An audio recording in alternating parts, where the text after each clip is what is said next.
Hello, I'm Simon Whistler, you're watching TopTenzNet, and in the video today we're looking at the top 10 things that you can do in other countries that you can't do in the USA.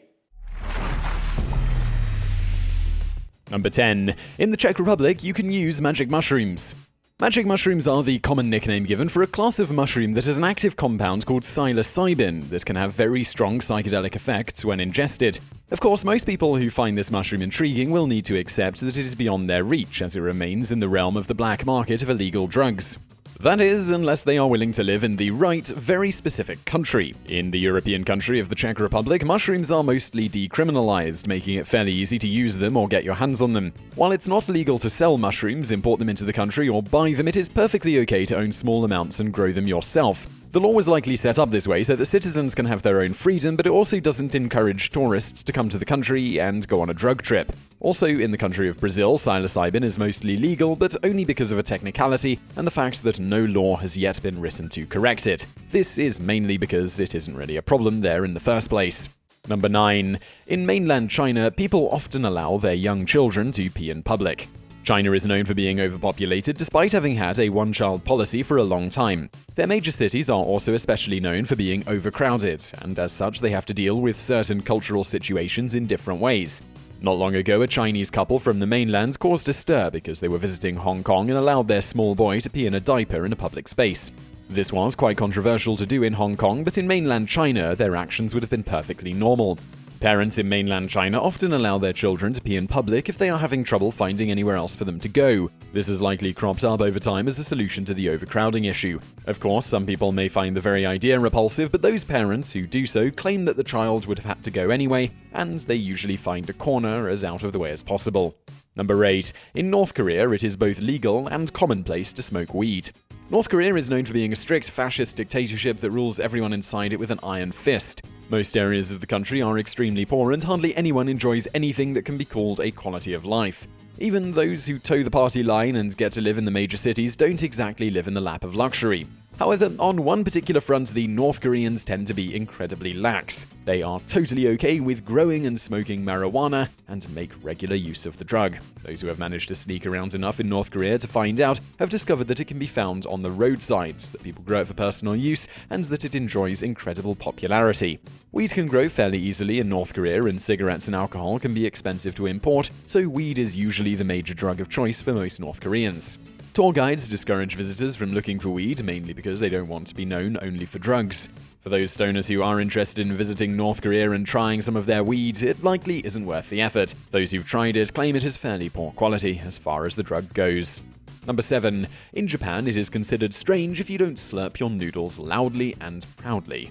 There are some particular traditions out there that happen to be the complete opposite of another part of the world, and this is one of them. In the United States and most Western countries, making a lot of noise while eating is generally frowned upon. Even while eating foods like noodles, we have come up with many different techniques to eat our food as noiselessly as possible. However, in Japan, eating noodles is a completely different experience. In Japan, they believe that noodles should be eaten while they are still piping hot in order to fully enjoy them. And to eat them piping hot essentially requires mouth movements that create a distinctive slurping sound. No one in Japan minds because it's simply considered a sound that is necessary in order to properly eat noodles. In fact, if a Japanese person does not hear you slurping, they may make the mistake of thinking that you don't like your food.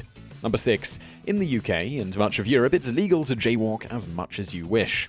In the United States, nearly everyone has a car, and roads have become a very serious business. Places like New York are the exception instead of the rule, and even in places with decent public transportation infrastructure, most people still find it more convenient to have their own method of transportation. This means roads are often congested and full of peeved drivers, and this has resulted in very rigid rules on when and where pedestrians can cross the street in order to ensure their safety. There is also a legal element involved, as it helps deal with liability in a country with a lot of lawsuits if there are well laid out places and ways that people are supposed to cross the street.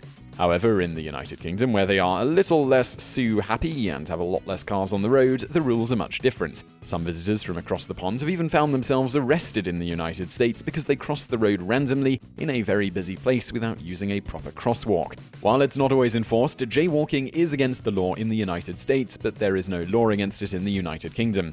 Instead, in most European countries, people are simply expected to cross responsibly wherever and whenever is safest. Number 5. In New Zealand, prostitution is fully legal and regulated.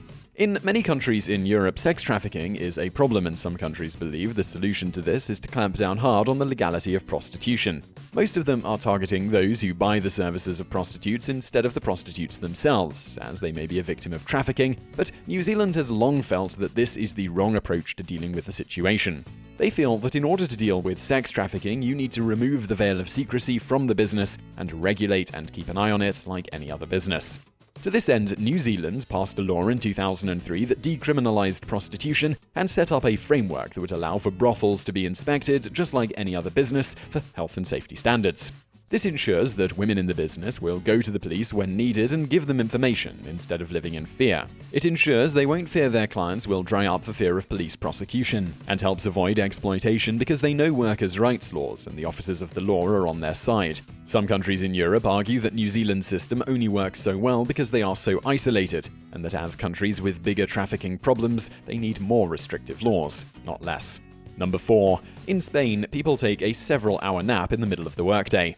Many people may have already heard of the Spanish siesta, the habit of Spaniards knocking off for 3 hours during the hottest part of the afternoon and enjoying a nice, relaxing snooze. The habit developed over time because the area was mostly used for farming, and it made a lot of sense to take a break when the sun was highest in the sky. Today, it is more of an inconvenience for the people of Spain, what with the fast-paced industrialized world that most people now live in. Shops will close at 2 p.m. and people will often come back and reopen their shops around 5 p.m. or 6 p.m. and stay open until late at night. While it may sound relaxing to knock off for 3 hours in the middle of the day, it is hardly good for you to segment your workday up this way and end up constantly working late into the night, something that the people of Spain are well aware of. It is hardly realistic in the modern age to use the time for a nap, and most people actually take the time to get things done instead. Unfortunately, they still have to report for work at the same time every morning. This has led to a culture where most people in Spain stay up late, get up early, rarely nap, and don't get much sleep overall. While the siesta has given them a reputation of laziness, they are actually a hard-working, sleep-deprived country that is increasingly considering removing the siesta completely and just shortening the workday to a reasonable amount of time. Number 3. In Japan, you can buy poisonous fugu fish. Most people have heard of the poisonous pufferfish known as fugu, which is a delicacy in the country of Japan. In the United States and other countries around the world, if you want to taste fugu, you will have to pay large amounts of money to eat fish that was specially prepared by Japanese chefs and imported frozen to your part of the globe. This is because Japan is the only country in the world that legally allows people to prepare the fresh fugu for serving, and they have extremely stringent requirements in order to earn that legal right. The fish has a poison known as tetrodotoxin that is extremely poisonous, causing paralysis and asphyxiation in a very short time in humans, with only a small amount required to be deadly. Certain parts of the fish are not poisonous and are actually quite delicious, and it is these that the highly trained chefs carefully separate from the inedible or dangerous parts of the fish. It takes 3 years of training, and only about a third of those who take the licensing exam even pass the test. These standards ensure that those who buy fugu in a restaurant will not truly be gambling with their lives. Although it is said that a truly skilled chef leaves just enough poison to make your lips tingle and remind you of the danger without actually putting you in harm's way. Number 2. In Russia, it is perfectly acceptable to leave young children home alone. In the United States, there are laws about how young a child can be and still be legally left home completely alone by their parents, and in today's United States, most parents couldn't imagine their child walking to or from school alone. If a child too young were to be left at home in the United States and the authorities found out, it could lead to a visit by Child Protective Services. However, in the Federation of Russia, they do not look at the issue in the same way at all. In Russia, it is far more commonplace for children to leave the house on their own at a young age, either to go to school or simply go to the store, and it is not illegal to leave young children at home alone. Some parents in certain parts of Russia have lobbied in the past to make stricter laws regarding the matter, especially due to cases where children have been left home alone and got hurt, but ministers in charge of lawmaking seem reluctant to push the issue. They feel that punishing parents for leaving young children at home is more of a Western thing, and they aren't sure if it's the route they want to go. While it could someday change, it seems for the moment Russians aren't interested in worrying too much about the matter. Number 1. In Estonia, they vote for public office holders online. The United States likes to consider themselves one of the most technologically advanced nations in the world, but despite their many advances, voting online and doing many other government-related actions online is still a thing of fantasy. In that particular regard, the US is being rather badly beaten by a small country in Europe called Estonia. They are known for being incredibly digitally connected, possibly the most connected in the entire world. They have made training in the understanding of computers and the internet a core part of all school curriculums, and almost all important business can be done online. Estonians all get their own unique government ID that comes with its own special PIN. This special ID allows Estonians to have their own online fingerprint and use that identity to pretty much do everything government-related that they could possibly need to do. With this ID, Estonians do business with the library, pay taxes, vote for political candidates, and many other things as well. While some Americans fear the possibility of massive voter fraud or cheating, the Estonians have not yet had any reason to believe that their system has been tampered with. They also believe their proportional voting system helps discourage those who would consider attempting to cheat in the first place. So I really hope you found that video interesting. If you did, please do hit that thumbs up button below, and don't forget to subscribe if you haven't already. Also, over there on the right are a couple of other videos that you might enjoy if you enjoyed this one, and thank you for watching.